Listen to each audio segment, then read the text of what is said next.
Welcome back, everyone. I'm here with Visti Larsen, and he's sharing his immense knowledge of how to become a Raj Jyotish with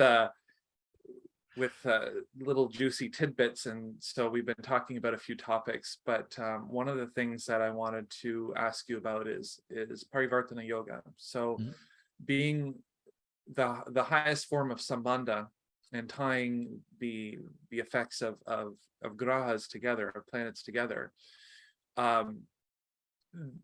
Often when the beginner astrologer is looking at planets that are in Parivartana, and their Parivartanas are relatively common, and some charts you can find multiple Parivartanas. It becomes a little bit dicey when you're looking at dashas and you're trying to interpret the results. The planet's going to behave as if it's in its own it's in its own sign, but tying the houses together, the results of the planets, the yoga. I'm wondering if you can walk us through a little bit more and enlighten us. Yeah, sure.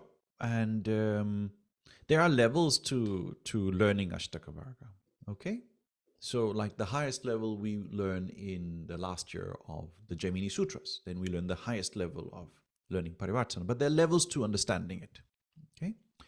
For example, the first basic level, which is very useful, is to understand, is the Parivartana leading to something good or leading to something bad?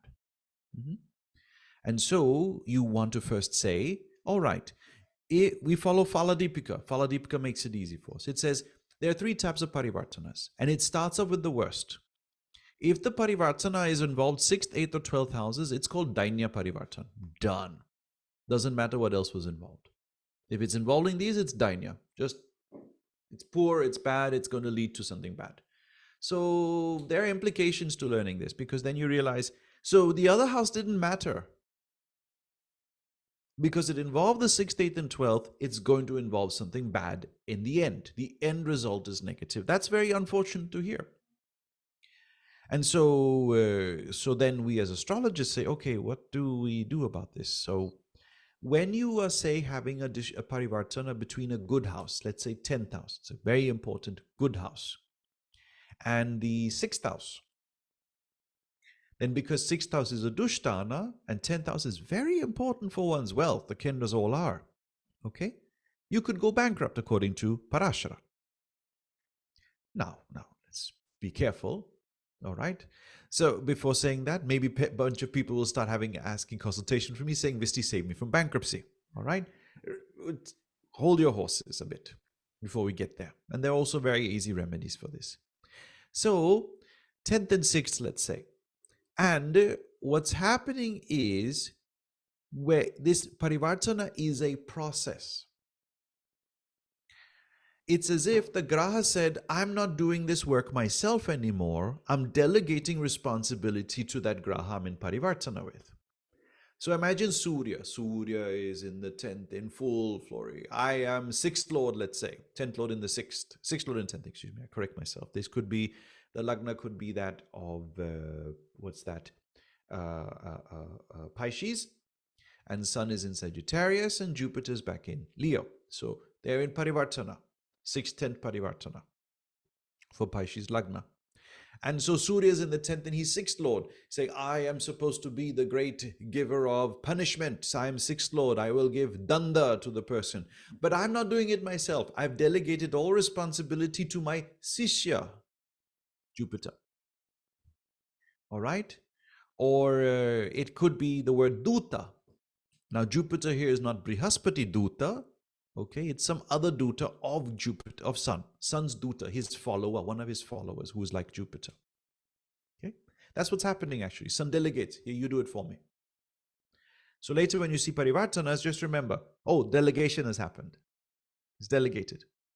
And then Jupiter, the 10th Lord, oh, I'm supposed to give all the success in this person's chart and honor and good reputation and good career and status in society. I've gone to the 6th house. But I'm in exchange with the Sun. I've delegated all the responsibility of giving all that honor to my Duta, my servant, my follower rather, the Sun. And the Sun is here, some follower of Brihaspati. Okay? Not Surya himself. He's a follower of Brihaspati. So that's what's happening in the chart. The delegation has happened. Now, during the dasha of the sixth Lord Sun in the 10th house, the person is coming out of the 6th house and into the 10th house. Out of 6th house, out of punishment and into success. During the dasha of the Sun, who is now 6th Lord in the 10th. They are coming out of 6th and into 10th. And in the dasha of Jupiter in the 6th house, they are coming out of success and honor and grace and into the 6th house of punishment. That's what's happening. Provided no planets are involved, we expect this to be the result. So that's our first beginning. Then Paladipika, Mantreshwara graces us and says, and if the Parivartana happens with the 3rd house, it's called Kala Parivartana. Kala. Okay? Which means strife. It means you are dealing with some obstacles, some strife you have to fight. Okay? But 3rd house means you are being challenged also, so that's why you're fighting. So there's a challenge. You're dealing with a challenge. It's not as negative as the 6th, 8th, and 12th. 6th, 8th, and 12th, we say out the window. I'm sorry, forget it. This shoulder is taking a lot this day in these webinars we're having. But what I'm saying is, it's something is being thrown out. It's going out. 6th, 8th, and 12th, especially 6th and 8th Upadesha from the tradition. Especially 6th and 8th are a problem. Because the 6th and 8th from Lagna make you also disheartened and you never want to go there again. You never want to see that face of the people that were there again. It's very disheartening, the 6th and 8th houses. But 12th house can grace you abroad. It need not be all bad with the 12th house. But you had to leave your birth country, so it's still considered poor. Why couldn't you stay home with your family and friends and enjoy?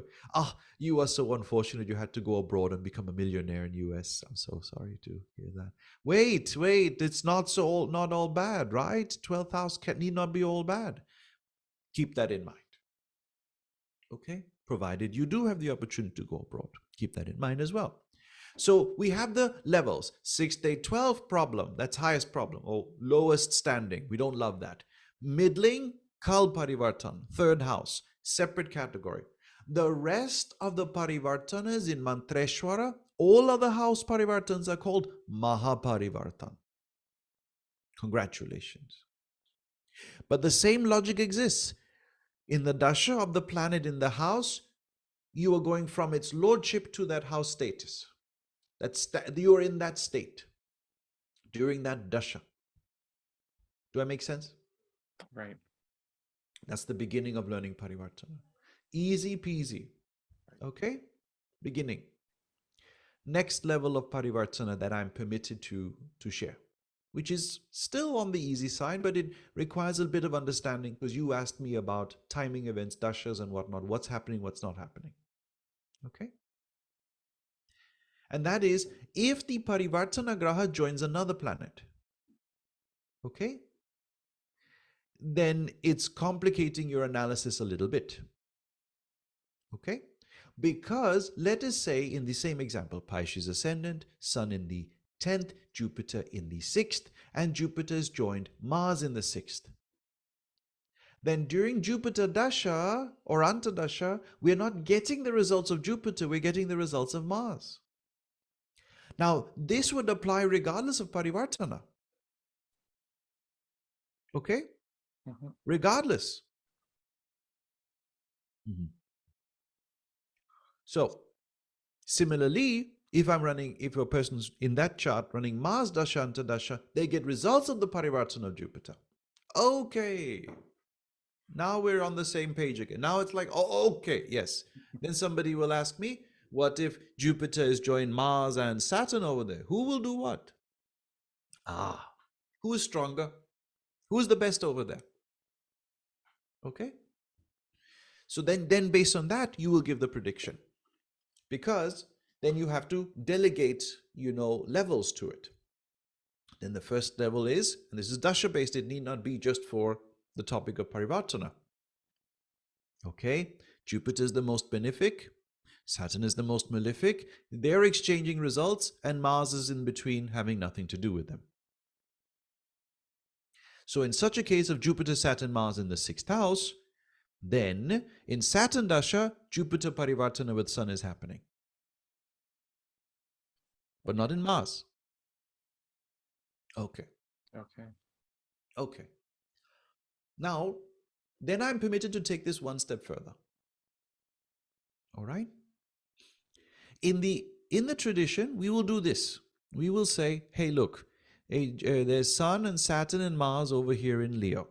All right? And Sun, Saturn, Mars, Jupiter, Saturn, Mars in Leo. Excuse me. Correction. Pisces Lagna, Jupiter, Saturn, Mars in Leo, Sun in Sagittarius. And so, because Jupiter and Sun in Parivartana, just take Jupiter and put over there in Sagittarius and put Sun back in Leo. So I force the exchange to happen. Then treat Sun and Saturn and Mars in Leo now, and Jupiter alone in wherever it was in Sagittarius, whoever is there. Okay? And then see, all right, Sun in Leo is very strong. So he's the best over there, yes? Saturn is in his opposite his own sign. That's like enemy sign. So he's the worst in Leo. And Mars is in between. Mars is not participating in this coupling between Sun and Saturn that I'm fictionally putting Sun over there, right? So now Saturn Dasha is giving Sun's results and Sun Dasha is giving Saturn's results. Jupiter's not in here. Because inevitably, when I use the principles of Parivartana herein, if I'm reading the time of when Jupiter is supposed to give results in Leo with those other planets, basis the other planets Dasha join Jupiter, what Jupiter's doing is giving that Sun's results. Okay.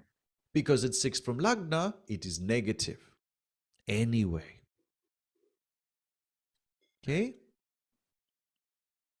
And when that other Dasha, when Sun's Dasha would come, it's supposed to give Jupiter's results. Okay? But because of Jupiter joined those other planets are giving the result of their lordship. That's what's happening. So it's delegating. Okay. It's delegating. So easy thing, if you have a planet in Parivartana, okay, and its Dasha is running, look at the other planets in Parivartana with, and whatever it is joined, whichever yogas it's in, which house it's in, read that instead of the planet itself. Done. Right. Okay. It becomes even more nuanced because, when you're looking at the greatest benefic and the worst malefic and you're pairing them together, like you could have theoretically stelliums of more than 3 planets. And then we sit as astrologers and pick out who's having yoga with who. Right. These two are coupling, this one's standing in the middle looking at everything and wondering what's happening, why is it alone and everybody else is dating. And so that's what's happening in the chart. You're picking them apart, all right? Right. I have given a webinar on this on yogas I think it's somewhere on YouTube. I don't remember. Okay? That's where I would reference to get these stelliums understood. Okay? So. But then I say, look, man, why are we talking about dashas again? You want to know dashas, but you don't know how to read the chart necessarily because you have a parivartana and you haven't figured out what is the parivartana really doing in this chart. Like, what happens if a curse or a negative yoga is there, but parivartana is there? I say, congrats. There's a chance to escape the bad. Okay? There's a chance. Because the other planet, the one who is taking you out, its dasha is when you escape. Okay? Okay. So if that other planet is in Kendra or Kona to the Lagna, that remedy of that mantra is the golden goose of that chart. That's more important than knowing dasha, right?